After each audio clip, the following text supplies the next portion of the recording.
Welcome to Whores Talk Horror. We're not really whores. We just like wordplay. Welcome to Whores Talk Horror. I'm Sharon. And I'm Melinda. And today we are going to be interviewing Colin Parker, who is the director, writer, and producer of the upcoming short horror film called The Pleasure Matrix, being filmed right here in Chicago. It's about three friends who plan to rob a party but end up falling victims to a cult. So welcome, Colin. Thank you for coming. Hey, thanks for having me. Our pleasure. Yeah, honestly. So first, we're gonna start talking about how did you first become interested in film? I think at a really early age, I knew I was going to do something art related. I was always obsessed with The Simpsons and like skateboarding. So when I was watching this video a long time ago, 411, of Ed Templeton talking in his art gallery, I knew that he said something along the lines of, when you're young, you have to make a decision on where you want to go, because then for the rest of your life, every step will take you closer to that decision. So I think at a really, really young age, I just knew I wanted to do something art related. So I don't know if there was a specific moment that film became that thing. Even to this day, I'm very open to doing animation in different styles of art. But I just knew that art in some form had to be the thing. And going through college, I just found film to be my niche. That's great. Yeah. All three of us come from artistic backgrounds, and personally, Mindy and I do not work full time In the arts at the moment, which yeah. is kind of why we came up with the podcast to bring us closer to that. But yeah, we totally respect that, and that's great that you're going for it and trying to make a living doing what you love, because not a lot of people do that. No. So basically, you just wanted to do something in the art world. It does not have to be film. And Well, at first, now it has to be. now it has But I mean, I'll do animation. I still am interested in that. But I think just the medium itself is so interesting to me, because it's a culmination of all the arts. You know, it's music, it's theater, it's everything in one.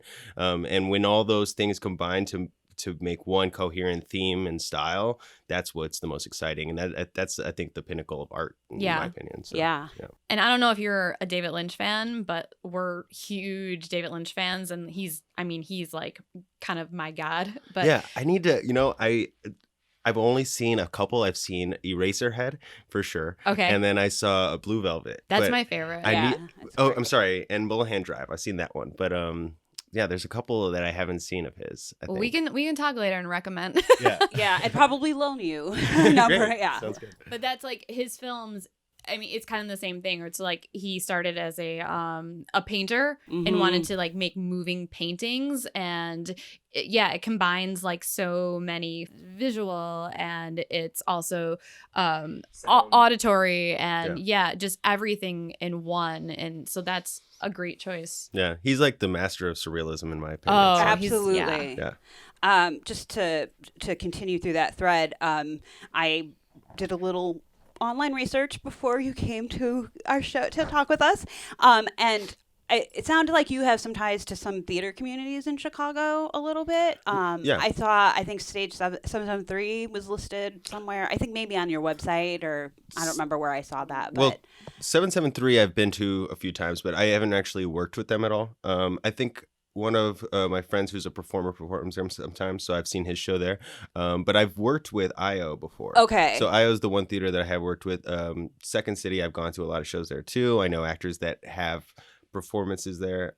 But IO, there's a group called Generation Latinx. Oh. And I've shot some sketches for them and collaborated with them. They're really fun. And IO is Improv Olympic, for Right. those who don't know. Yeah, there's one in LA and in Chicago. Actually, my old roommate worked for both. She was a performer. Awesome.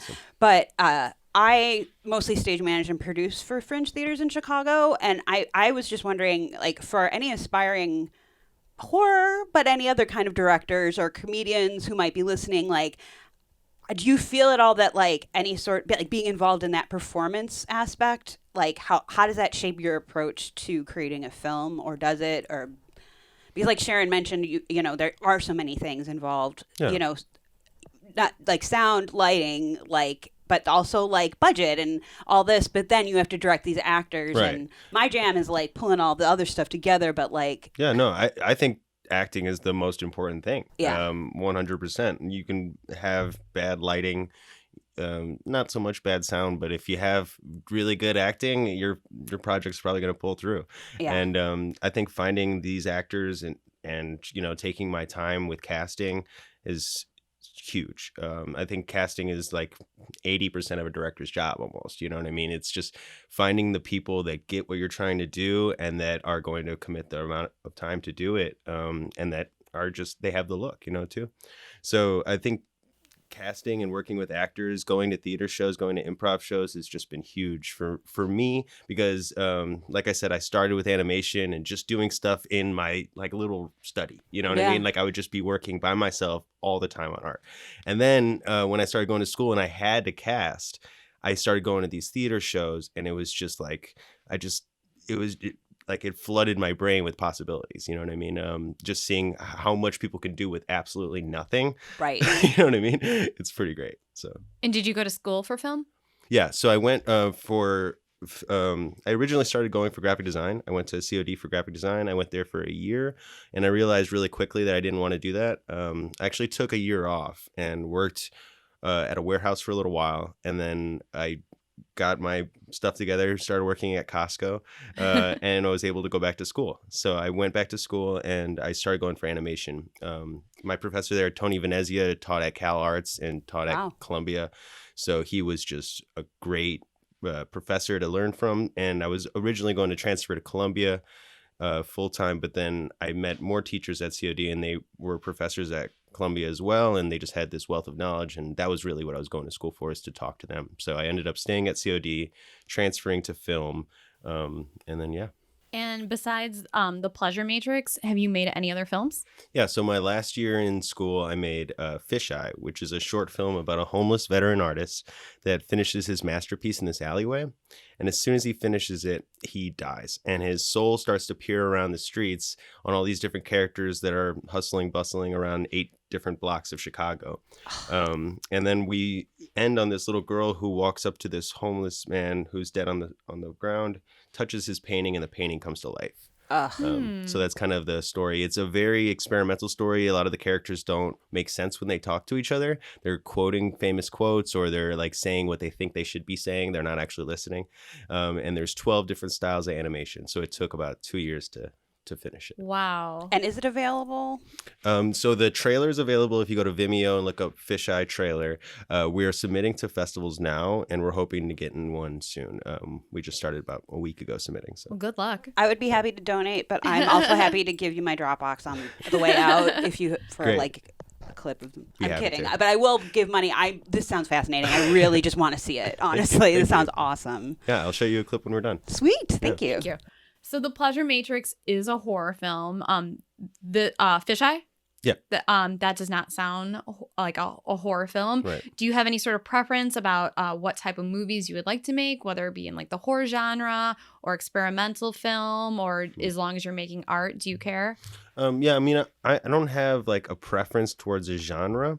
I think that Fisheye, it's not a horror film, but it does have some grittier tones where it deals with death, homelessness, loneliness. Those kind of things are what drew me to make that story, even though it's a very bright kind of musical story. It's got these dark undertones, and I think that's what I wanted to bring more to the forefront with this next project. Is the dark undertones are a little bit more in your face, and the horror aspect of it makes you really kind of reckon with your humanity and like that fight or flight moment. So I think that is what I'm really curious about. Movies like Requiem for a Dream, The Master, Green Room, they all really inspired this movie because of the way they deal with faith and addiction and humanity. So. Okay. And are you able to tell us a little bit more about the plot of The Pleasure Matrix other than what I mentioned earlier? It's about Grace, Vic, and Omar are 3 friends that are robbing a house in the beginning. They find an invite to a party, and they went there to steal drugs, but the drug stash they stole kind of ends up breaking. And they decide to go rob the party then to get what they need. And while they're there, they quickly find out that the party is being hosted by a cult, and they all kind of split up and go on their own adventures. So this is like a kids don't rob buildings kind of PSA. No. I'm kidding. I'm kidding. No, I mean, it's... It sounds interesting, and I feel like you want to tell us more, and I don't want you to because I don't want spoilers. Yeah, that's true. It's hard for me to resist telling spoilers because the themes all come together with the spoilers, so... So do you have, what are the underlying themes or messages that you're trying to get across with your film? Some of the underlying themes are, like I said, faith and addiction, and how those two kind of correlate. Like I said, Requiem for a Dream, huge inspiration to me. When I was really young, one of the scariest things I ever saw, but it really made me reckon with the reality of the story and how what drove those characters to continue down their path of self-destruction was this addiction to the idea that they'll be able to continue it without consequences. And I think that drugs do that to people, and almost anything can do that to people if they become addicted to it. People can be addicted to faith and addicted to the way they see the world, So I think that questioning those things is super vital to connecting with other people and living a fulfilled life. So. And did you come up with the concept for this film alone, or did you collaborate with other artists on this movie? There was times where I collaborated with other professional writers where we were talking about working on the script together, but really, I just got mostly notes from people. I worked a lot with my friend Andrew Cambrell and Matt Torres in the very early stages of the project, coming up with the concepts. We're just big movie fans, so we're always just spitballing about what we think would be a great movie. And this was something that I think we just said loosely in a garage, and then I was obsessed with it. I wouldn't let it go. So then I wrote the whole thing. It took me 2 years to write it, and I wrote 12 drafts. Wow. Ooh, okay. So yeah, it took a little while. So how long is the film? The film is going to be about 26 minutes. It's 26 pages, so 26 minutes is the average for a film like that. But I do want to keep the pacing slow. Okay. I like the slow burn. I like to linger on shots, and I know that's going to reflect in the editing table. So that's kind of my jam. I love that, so I'm excited for Slow this burns. one too. Mm-hmm. Mm-hmm. And so you've already mentioned Requiem for a Dream, which is one of my all-time favorite movies. You mentioned The Master, and I think Green Room. Are there any other films that inspired this film? Midsommar was probably a really big one. It didn't inspire the writing of the film. I wrote the film actually before it came out, before I even knew about it. And then when I saw it, I was just like, wow, he did it. Yeah, right.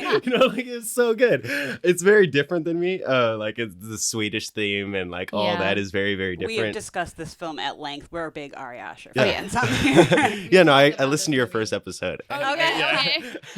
I was like, thank you. Yes, of course. Thank you. And also now you know. Yeah, no, I was like, that's why before I came here, I was like, I'm going to try to resist not talking about this movie the whole time, because I've done so much research on this movie too. Just the amount of detail that he went into with everything is just insane. He's one of my favorite directors. So We still have to watch the director's cut. I know. I really want it. Oh, really? Yeah. There's full 30 minutes Yeah, I know. added to it. It's I was awesome. going to order it from Amazon with Christmas money. I think I should get on that. So if you had to categorize the film, what type of horror movie? Is it more of like a psychological horror, would you say? Yeah, psychological suspense. Okay. Horror. And what is your process for going about and finding cast and crew? You mentioned that actors are basically the most important part of putting together a film, because they're either going to make or break your film. How did you go about casting? So Natalie, the star of the film, is somebody that I wanted to cast for a commercial I was shooting for Fox Valley United Way. And I wanted her to be the lead, and we talked, and I auditioned her, but our schedules didn't work out. So I met her through that, and then I saw her on stage for Generation Latinx and for this great show at Second City called Carne Asada. So I just knew she was an amazing performer. And when I was looking for a lead cast again, she reached out, and I was just instantly like, yes, I don't even need to audition you. Let's just meet and talk. So that was really easy and really nice.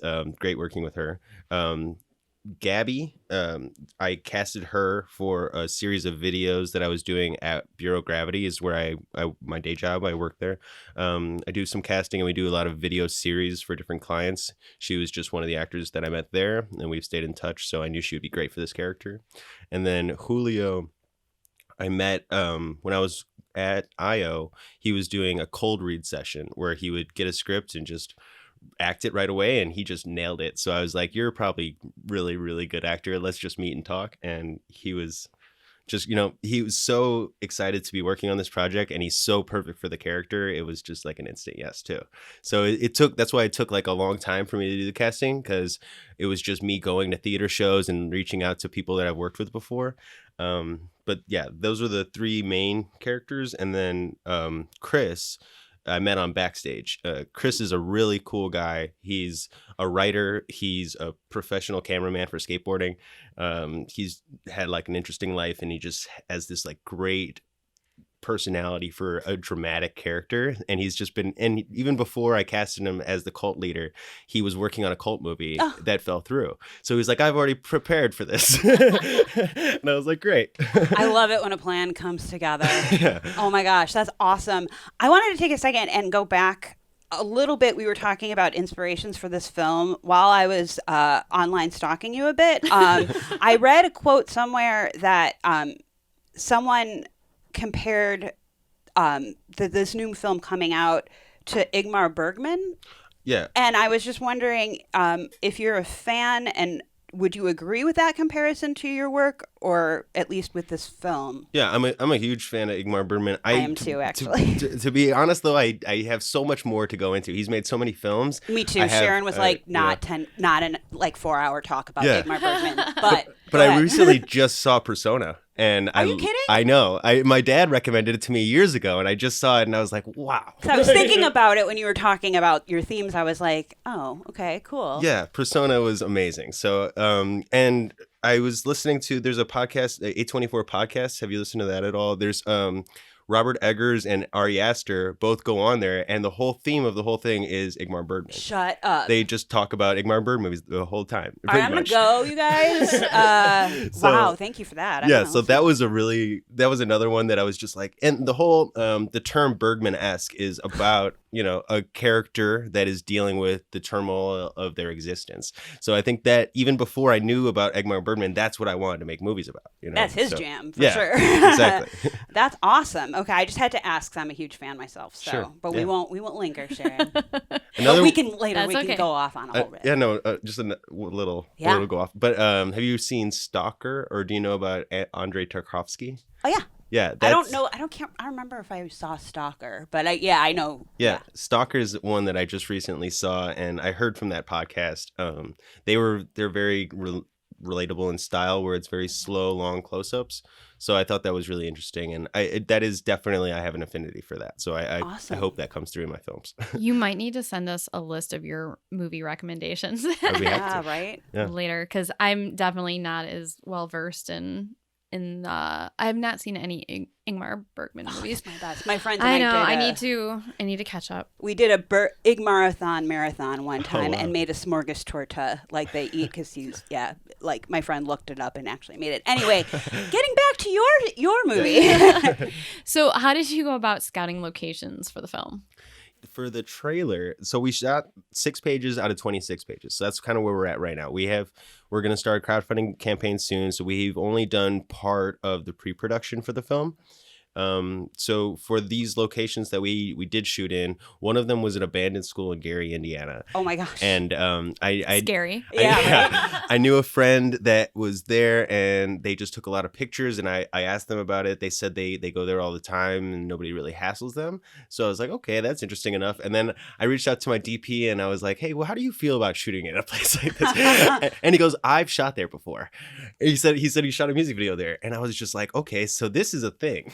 Did Michael Jackson go to school there? I don't know. You should look that up. That's interesting. I have no idea. Did he go to school in Gary, Indiana? He's from Gary, Indiana. I did not know that. Yeah, he's born and raised there. Wow. So maybe he went to school there. That's wild. There's a lot of synchronicities, though, that lined up for this, it sounds like. Yeah, no, exactly. Well, that's what the time did all that. You know what I mean? Yeah. It's just like I just have the project in the back of my head all the time. And when I meet somebody or when I'm talking or working on something, I'm just always kind of looking for how can how can I use this again in the future? I think as somebody that doesn't have a lot of money that wants to do art, you kind of have to do that. Yeah. So yeah. And you're right. There is a lot that can be done if you have good writing and good actors. Yeah, exactly. But for the other location, I actually have a locations guy too. My friend Aaron, we worked together a long time ago on a web series, and we just became instant friends. And he's worked on locations for big shows that film in the city, like big network shows and movies. And so he has like that knowledge of what it takes to do locations there. So when I reached out to him about what I was working on, he was like, "Oh, I'll help you find a study that we can film in." And he found this great study that was actually in Indiana. So we were able to get an Airbnb out there and like film the 2 days back to back, one at the school and one at the study. So That's awesome. Yeah. It sounds like This was meant to be. you didn't rush through it, like you didn't half-ass it. Like Right. everything, like it came together And just that's when it paying. needed to. Yeah. And I always... It sounds like it's paying off. Yeah. And we've talked a lot about synchronicities on the show and just in daily life, we talk about it. And I feel like when you have a synchronicity in your life, that is like a sign guiding you that you're on the right track. Right. So the movie is being made by Space Cave Productions. This is your production company? Yeah. So yeah, I kind of started it when I graduated school, just kind of put a name on the commercials that I was doing and the short film that I did. I had another short film that I was working on school that was under it, but that one kind of never happened. It was just a loose one. But yeah, so Space Cave's been around for a little while, but it's just been mostly me. My friend Dan DeLeon has contributed a good amount of money and time and just thought into Space Cave as well. He's backed me on almost every project I've done, so he's been a big part of it too. So what do you think has been the most important lesson that you've learned as a filmmaker so far, making short films, and how did that lesson happen? That's a hard one because it's like every day I'm learning something new. So it's one lesson. I mean, the one lesson that I guess kind of clicked when I was in school was planning, and like I said, taking my time with these things is as artists, we want to just do it and go and like make it, and like we have this really intense passion. So to be able to pause that, think, and then go back to it is a skill that I've developed. So I'd say that's probably the most vital. Okay. I feel like that's kind of a common problem happening in general these days is folks seem to everyone I talk to is like rushing to get stuff done, and it's like strategy's a thing and you should use it and come up with it. So Exactly. And clearly it worked for you, so that's an excellent example. Thanks. So what are the biggest challenges that you face as a filmmaker? Is it like financial challenges? Is it Well, casting? financial. 100% financial, yeah. if you're not independently wealthy? Exactly. So yeah, financial. Spreading the word on what we're trying to do beyond my group of friends and my direct network is a huge struggle.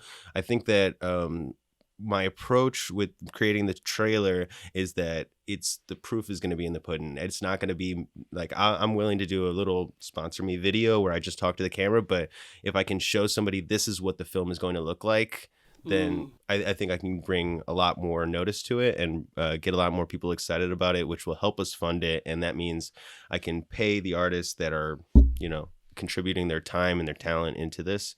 So that's my biggest struggle right now, is to make sure that everybody that's a part of the project gets the value that they're putting into it. And do you have any sort of estimated release date for the film, or does that just depend on funding right now? We plan to have the final film done by late July. Wow. Yeah. That's fast. I mean, considering all the work Yeah, going into it. So we're going to be crowdfunding for 60 days. And then once we have the funds, we're going to do pre-production for about a month and shoot. It'll only take about 4 or 5 days to shoot the whole thing, and then a couple months of editing. So yeah. So now on to some more fun questions. So what do you do to be inspired? Is it just watching movies? Do you meditate, draw, paint? I love music. I love skateboarding, watching movies. Yeah, obviously, I'm a movie fanatic. Me and my roommates watch literally everything. I make them watch weird stuff. They make me watch bad stuff, and It all works out. It all works out, you know. I can pull as much out of a bad movie that I can out of a good movie because you pick apart what's wrong with it. So I just love studying film. I think it's one of the greatest art forms ever. So I mean, and skateboarding was a big one that started me on this path too, because like it started with me and my buddies and just a camera, and we were just like wandering the streets and we doing weird stuff, and then we'd film it and then we'd go back to the room and edit it, and it was just that whole process was so exciting, and I didn't even click that I could like get into something like this, you know what I mean? So yeah, I think that's the kind of stuff that really inspired me when I was younger, and I still try to go back and skateboard every once in a while now. I'm a big bike rider. I do exercise in different ways, but Just be careful. Don't break anything, because that's going to hinder your film career. I know, and we like your ideas, so we want you to keep going. I sound like your mom right now. Also, we're being extremely selfish. So, I mean, we do care about your well-being, but idea. please keep it. Do you ever get creative blocks? I mean, I think if you're getting a creative block, you're probably trying really too hard. You know what I mean? I feel like for me, that was like, for this project, I never let myself have a creative block because I would just pause. You know what I mean? There was nobody on me to be like, you have to get this done. You know what I mean? It's just me. So especially in the early stages. So I think those creative blocks kind of fell at the wayside when I just realized that I have time, you know. For something like this, I'm not going to rush it. When I work at Bureau of Gravity, and I'm working on video projects all the time. And when I'm coming up with edits, I hit creative blocks, and the way I power through those is just music or going on to a different problem and coming back. You know, those are the best ways that I've been able to solve that.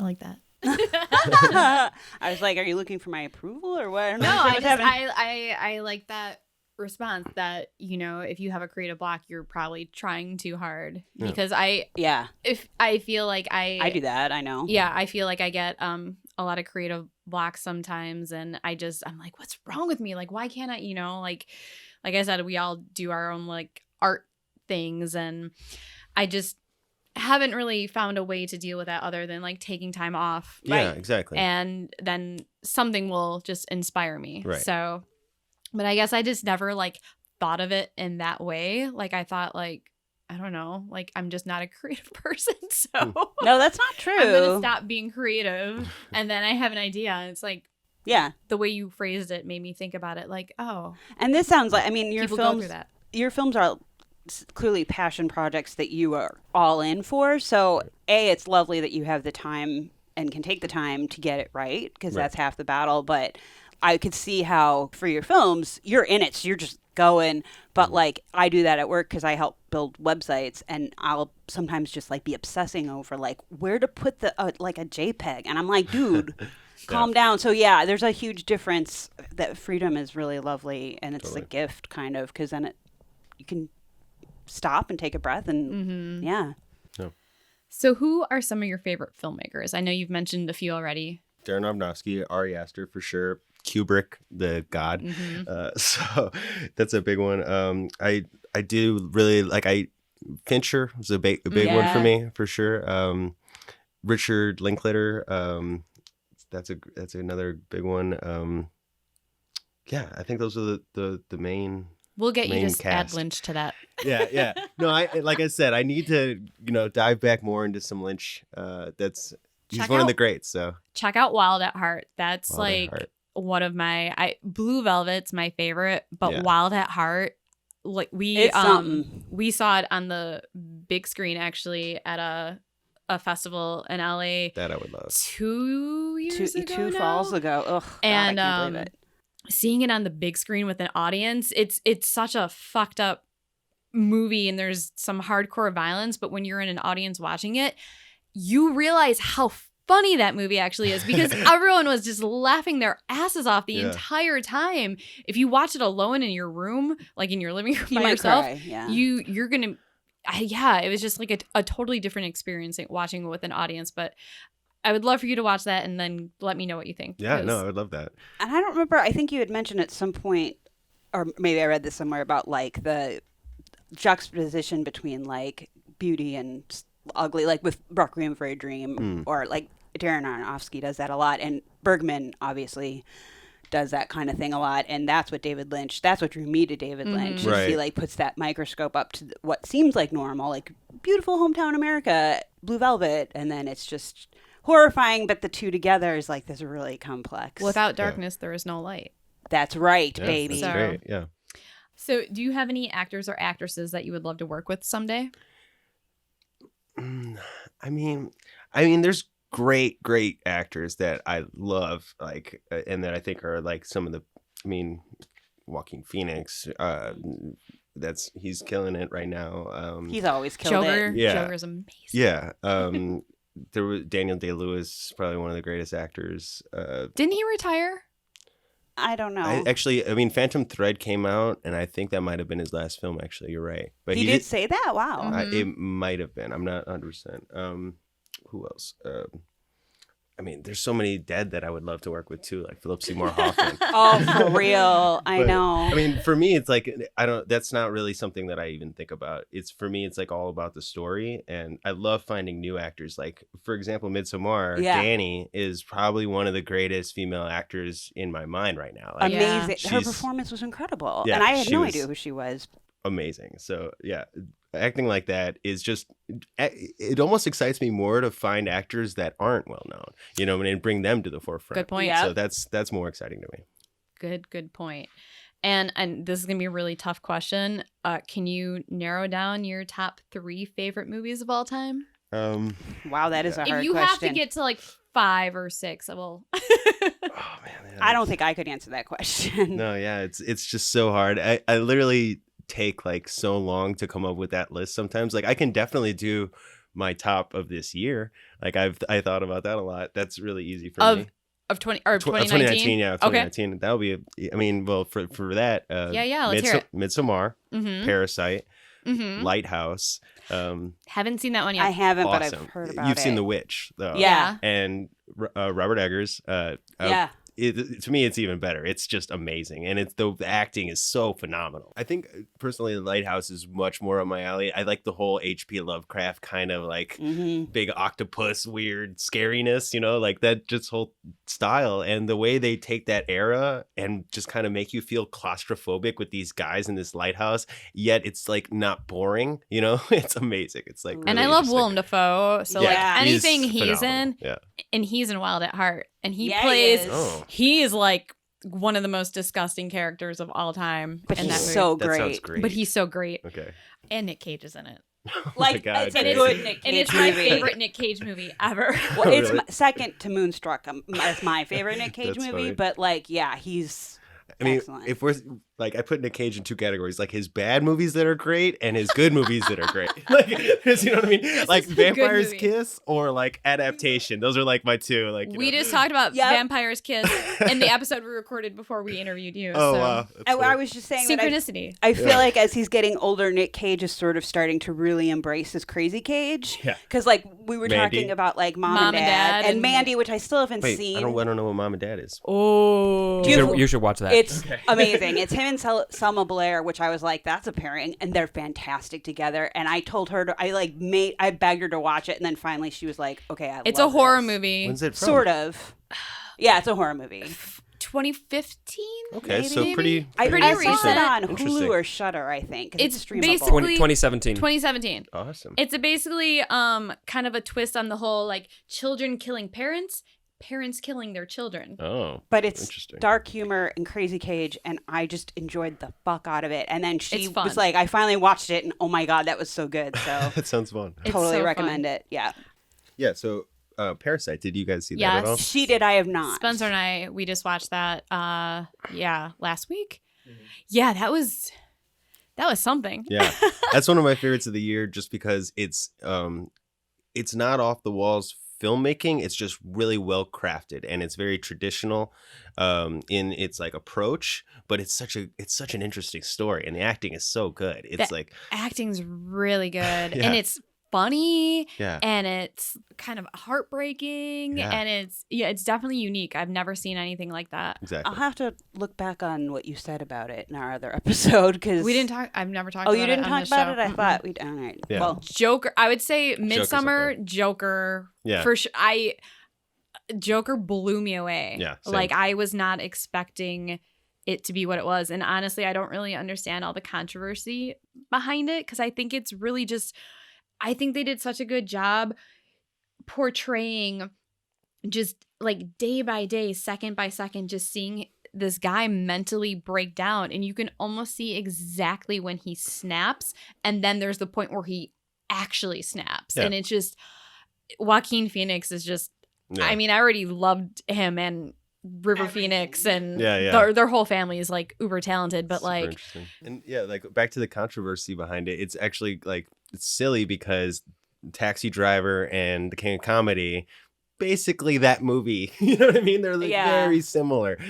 His whole inspiration for making it is based on the movies of Martin Scorsese. So to say that this movie's doing something that is like dangerous is silly because those movies already exist. Yeah, so, I don't think it's empowering white men with guns anymore than like right. Any more watching than action the movies news. are, or the news. Yeah. You know, any. All right, so getting back again. getting back on track. What do you think? What is it that makes a film great for you? Are there certain qualities that you think makes a film better than others? To me, it's the culmination of all the different art forms into one coherent theme and style. That's what makes film so amazing to me. That's what makes it better than in any other art form to me, just because it takes all these art forms and it unifies them to kind of create a message, not shove one down your throat or to even, creating a message. I don't even know if I'm using the right words there. It's more just like creating a theme and creating a feeling. So I think that's the best thing a film can do is make you relate to it and question something about your own existence that you didn't know was there. Mm-hmm. Which is, that's creating a feeling for sure. That's why Requiem for a Dream, right? That stuck with me from like the second I saw it to this day. Like I can still remember how I felt the first time I saw it, and it was just. That's why it's one of my favorite movies. I have issues with Aronofsky, which I won't talk about now because that'll be another 2 hours. But I mean, I've only seen Requiem once, and I was like, that's enough for me because of that reason. And as you were just talking about what makes a movie good to you, I was thinking about the three colors, the Kieslowski. Red, white, and blue. Yeah, red, white, and blue. Krzysztof Kieslowski, a Polish director. We were both Polish. Interesting. I don't know. Did 3 movies. 2 are in France, and the middle one set in Poland. But the first one, Blue, is about Juliette Binoche plays a woman who loses her husband and daughter in a car wreck. And without saying too much, using camera angles, lingering shots, soundtrack definitely, you are her. You feel her pain so raw that and to me I was like, that's amazing and brilliant and beautiful. And that's what one of the issues I have with Requiem for a Dream is that I'm like, oh God, I'm horrified. Yeah. Like I don't want to be that person. And I tend to like movies that are a little polarizing, like people feel strongly about them. That's what's important to me. It's not like that. It's universal appeal. Like even Pi. What he made before. I actually think that's one of his best. Yeah, I love that movie too. I think I saw it before I saw Requiem and I was obsessed with it. I think over the years I've kind of turned more towards Requiem because I feel like the craft is maybe a little bit more refined, but the story and the theme of Pi were just like mind-blowing. His style, the way his style is perfect for like the story basically. And you just know it's him right away when you watch it too. It's kind of cool. And Mother actually just watched last night. I still have to see that. I haven't either. I totally recommend it. It's that's one of those movies. Like, again, it's very polarizing. Not everyone's gonna like this movie, but for me, it's like I want to see it. I feel like his movies, you have to be in the right mood. Yes, true. So I just have not been in the mood to watch it, but like I'm starting to get there again. Maybe it's like the Winter Blues or something like that. So watch a crazy, possibly depressing movie that's whack job. Hey, it's what we do. So do you think that film? Let me start over. So do you think that filmmakers have any responsibility to culture?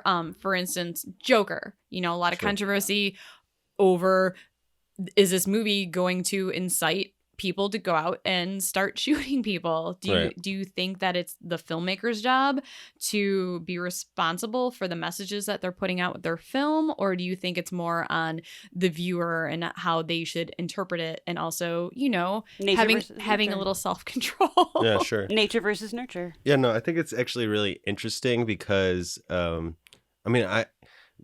are things that excite me about film that make me want to do it, but as for I would never want to tell an artist that you can't make that. Yeah. You know what I mean?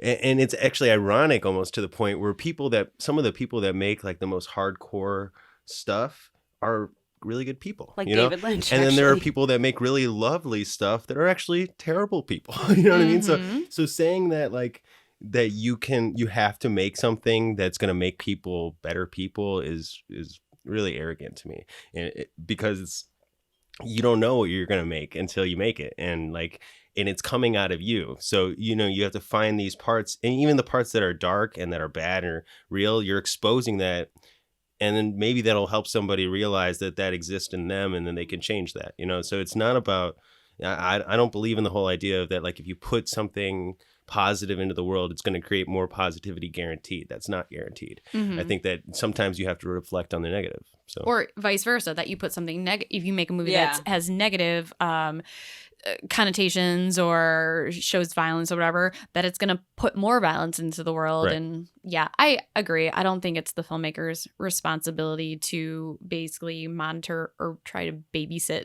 the people that are going to view their films. And I agree too. I would say that there are films that I dislike because I don't agree with their themes, and I think that they promote a negative lifestyle. I think that's absolutely true, but I believe those people have the right to make that stuff. Agreed. You know, and I can talk all the shit I want about it. There you go. They can make it, but we can trash which it. is your right. And what is the best advice that you can give someone who's new to filmmaking? I guess never get discouraged. I think that's the only thing that's kind of helped me is like, despite, you know, not having the funds to do this project, or not having like all the resources or time that I really need, you just find a way, you know, and that resilience is I think vital to anybody that's going to be successful in this field, is just having that ultimate, and, you know, sticking to your word, being true to your word. You can really want something, but if you don't network and really, you know, do what you say you're going to do, then it's all going to fall apart. Yeah. All right. I like it. Are we ready? Oh. Are we going to do this? So yeah. Boy. So this is our slasher round. Okay. It's kind of like a lightning round, but we're calling it our slasher round. It's just going to be a couple fun questions that we're just going to throw at you, and Off the top of your head. yeah. But, you Just know. try and come up with an answer. No Okay. pressure. It's just we do that. It's just for fun that we do this with everybody we interview, and now we're like, let's not call it a lightning round. That's boring. So we're workshopping titles for like it. this. But there are wrong answers. So you should be nervous. No, I'm kidding. I'm totally kidding. So let's get this one out of the way. Does the plot of your new film come from personal experience? How old were you when you joined your first cult? No, you know, I don't. It definitely doesn't come from personal experience per se. I think it's like there are things about it that were like, you know, joining a group or being a freelancer or being being independent versus joining a group of people. Those were things that I've dealt with and that really inspired the film, but I never really had a cult. Yet. No. Yeah. All right. So what was your first horror film, and how old were you when you watched it?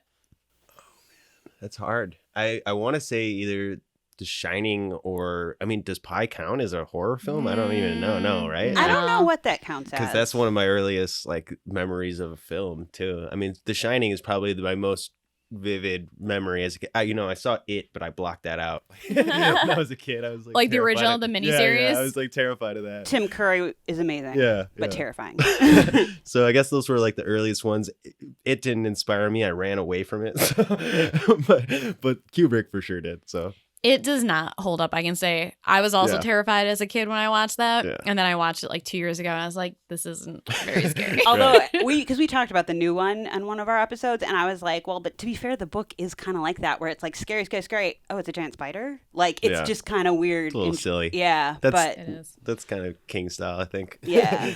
Since we touched on this earlier, which Bergman film, aside from Persona, would you say kind of matches the tone of your film? I was sort of leaning a little bit towards like Winter's Light or maybe Fanny and Alexander, even in terms of like the ideas of like identity and struggle. But I don't know. So do you, besides Persona? Yeah. Which is So clear. when you say besides Persona, I don't know, because I feel like I have so much Bergman to get into too. I haven't watched He's got enough a Bergman. lot. I love what I've seen, and I love studying his work. But to be honest, I haven't watched enough to really, pick a good one. Well, Persona's a good one if you're going Persona's to a pick good one. any. Yeah, So yeah. yeah, awesome. What is your favorite horror movie of all time? Oh man, I mean, that's so hard. Hereditary is so up there. It's like, Oh, man. if it's not number one, Midsommar I think of less as a horror movie than Hereditary. Hereditary is like a classical good horror movie. Green Room is also kind of one that is just like sticks out in my mind. I mean, I think of a lot of, I'm at the forefront of my mind is most recent stuff. But there's some classical stuff that I really do love. Like, I don't know, I guess. Are you into like the 70s and 80s genre movies like Texas Chainsaw Massacre and Halloween, like the original Halloween and I did stuff like watch that? all those, Mhm. but I wouldn't say that those really inspired me as much as like Stanley Kubrick's take on horror or what else? I mean, Hereditary. Seven is a really good one that I think of like as a horror. It's like a cop detective movie, but it's horrific. Yeah, yeah.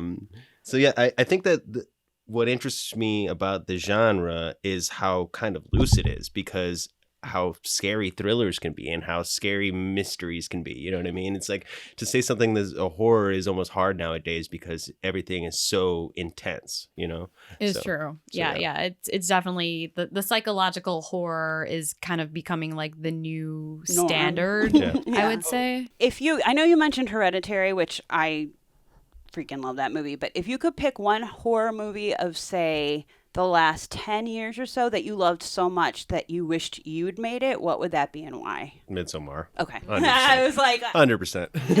Just because like I've thought about that movie so many times, and then he just did it perfectly. So it was like, I mean, it's very different than what I'm doing now. It's still the cult themes and like the kids kind of showing up to a party is like similar, but it's very different. I think Midsommar is just a great take on that whole concept of the Swedish cult. It's just so interesting, and it's just so well told. So. and that actress is so freaking good. Exactly, She's so yeah. good. Yeah. All right, this last question. This is Sharon's staple question for like people she meets on the street. Okay. Yeah, I started asking people this question when I was bartending like over 10 years ago, and my bosses would be like, go talk to your customers. And I'm like, basically they just wanted to like flirt with customers.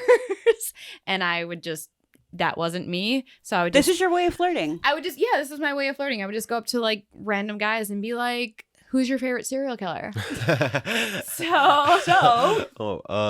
So who's your favorite serial killer? Oh boy. Yeah, that's usually the That's a look hard I would one. get to. It's a hard one. We like to like specify, like, we don't mean like favorite, like you have this poster on your wall, but like interesting or fascinating. Who or- fascinates you the most? I guess Charlie Manson. I mean, But he never killed I anyone. know, Well, but like, do we count him? I technically, don't know. Do we count him? A lot of as a people do. mobster? I know. Yeah. A lot of people do. That's what I'm wondering. Do we count so him? That's why he's interesting. he's though, a you know? cult It's leader. because You did like he- cult leaders. Yeah, I think that's All it. right, so I'm going to change the question. Who's your favorite cult leader? And I guess Oh. the answer is Charlie Manson. Well, no, not that. I mean, shit, that's hard too. Jim Jones? Jim Jones is super interesting. I mean, Aleister Crowley is probably Oh, man. Ooh, one of the yeah. most interesting cult leaders, like the most wicked man in the world. You know, like I think when I found out about him, I was both terrified and unable to stop my intrigue on just figuring out who this person was and how they existed. He's linked to Twin Peaks I season was 3, just- by the way. I was just going to say, when you get to the point where we're able to, there's actually a last podcast on the left podcast episode where they talk about it, and I had no idea. I've been watching Twin Peaks since it aired back Well, in the it's day. in the book. It's It in is the in the secret book. history of Twin Peaks. But like, it blew me away when I put the pieces together too. So just Interesting. when you get to that point where you're ready for that deep dive, Yeah, you yeah. might enjoy it even And more. just like him, L. Ron Hubbard are like Oh, together, yeah. like just the fact those two even like met and like hung out I is know. so bizarre to me. Interestingly enough, we also talked a lot about Scientology in the episode we recorded right before we talked to you. So Wow. Unintentionally too, which is weird. Yeah. That's so funny.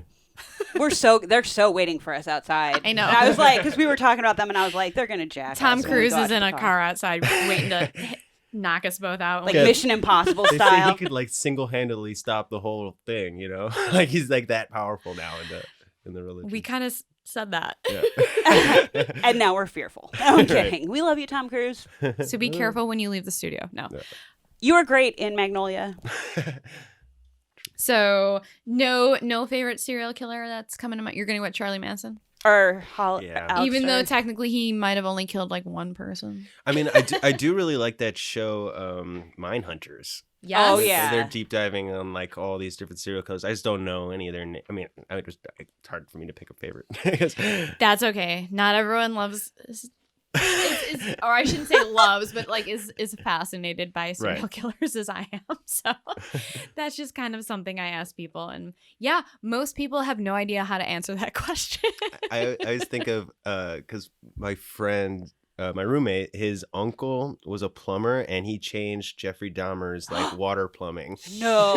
Shut up. Wait, your friend's uncle? Yeah, something like that. Can he come on the show and talk to us? He said he was in the basement too. Like, Shut I know, right? up. Can you imagine? So he actually met Dahmer? I guess he went down there, fixed his plumbing, and left. Oh my God. I don't want to know what caused the plumbing problem know. for many Yeah. reasons. Oh, Wow, that's crazy. my God. Well, that's all right. Well, we'll On that note, on that note, so I heard that you are you're doing an Indiegogo to raise some funds for your film. Do you want to give us some details about that? Sure. Actually, we recently just switched it from Indiegogo to Seed and Spark. I've been doing a lot of research on crowdfunding, and Seed and Spark seems like a much better platform that's actually interactive with you, and it has a higher success rate. How do you spell that? I've never heard that. Seed and Spark. Oh, Seed and Spark. Yeah. Okay. Spencerpedia's looking it up. Okay. Yeah. So I recently just made that. We're going to launch that on the 18th. We're going to launch that with our first trailer that's going to be 30 seconds long. And then we're going to have another minute trailer that's coming next month. And then we're going to have 2 full scenes from the movie that we're going to try to give in February as well. So that's all cannon fodder for the crowdfunding campaign. But we're going to be running it for 60 days. I'm going to have 3 events. The first one is in Chicago at a talent agency called Dream Team Talent on the 18th, and I'm going to be showing some short films that like inspired me that I really like. One of them's from my professor that he made that I just thought was really interesting. I wanted to show, and one of like just a bunch of different ones. I'm going to be making a bunch of tacos and selling beers, so it should be Sold. fun. Yeah, please come. We plan on coming. Great. It's already in my calendar. Awesome. And then so we're trying to get a good turnout for that. I know that we're aiming for a really high number. We're trying to get 20,000. So it's really ambitious, but I think that with all the content that we're bringing and with the events that we're planning, I think that it's a doable goal. Okay. And it's really what we need to make sure that everything just gets done properly. And we'll include like the links and everything. Yeah. But is the information about that on your website, or where should people go if they want to get involved or donate? Or Right. So the Seed and Spark on the 18th, I'm going to be posting it everywhere. So from the Facebook to the website, which is space-cave.com. we can repost too, actually, his stuff. Then, yeah. Great. try and help spread the word. Yeah, I would love that. So yeah, it's going to be a lot of fun. I know we're going to have an event in February that's going to be a little bit bigger. I have some bands that are going to play. My friend Keith is a rapper. He goes by Fonzie. My friend Zach has a band called Revolt Coda that actually has a pretty big following in Chicago. That's really fun. I like the name. So yeah, that's going to be really interesting once we have that going on. Hopefully we can raise some money through that, and we'll be showing the trailer. The two scenes that we have are both very different too. They're from very different parts of the movie, so it'll give a really good taste of like what we're going for here. So awesome. All right. And so on Facebook, would they go to the Pleasure Matrix or would they go to your production site? No, yeah. On Facebook, you can go to the Pleasure Matrix, or you can look up the PM short film. We're on Instagram, we're on Twitter. We're posting like almost every day, so you should be able to see us. So I also want to thank my friend Tom he's the one that introduced me to you.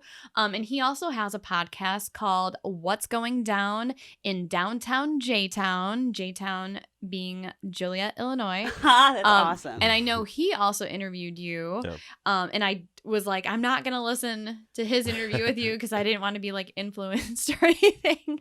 So I'll listen to your interview with him after ours is already like edited and in the world. Yeah, in the world. But if you're into local music scenes, you should check out What's Going Down in Downtown J-Town. They're spreading the word about the transformation of Joliet. They interview local musicians, artists, and business owners. Each episode usually features 2 songs with an interview in between each song by the artist or band. Tom himself is also a musician, so he knows his shit. So please check them out. And I'm going to. I haven't listened to that podcast. Well, yeah, subscribe. I will. Yeah. So we just want to thank you for coming on the show. It was awesome. And honestly, like, I know you have a meeting to get to, but it's totally fine. But if we could literally talk about shit all day long with, between the rotoscoping that Spencer's into and all the other movies that, How Persona is BB Anderson speaking nonstop for like an hour and a half. Yeah, no, I mean, I'd love to come back on again. This was a We lot of would fun. love to have Absolutely. you. You're seriously welcome at any time. Great. This was so great. Thank you so very much for taking the time. Absolutely, my pleasure. This is really fun, and I love your show. So Yeah. Aw, thank you. Yeah, no, seriously. All right. So that was an amazing interview. Yes, it was. And we just want to finish off by saying, once again, we just want to thank everyone who does listen to the podcast and supports us. And we would really appreciate if anyone who likes us and listens to us can take the time to rate and review us on iTunes or whatever platform that you listen to us on. Like we've said in the past, this does help our show grow, helps us get more listeners. And because we really love doing this, we just want to keep growing and maybe do this full time one day. Who knows? Who knows? But at the very least, we enjoy this. So please go and rate and review our show when you have the time. Also, remember, please keep sending us your ghost stories, scary stories. Let us know any other topics that you would like us to cover in future episodes.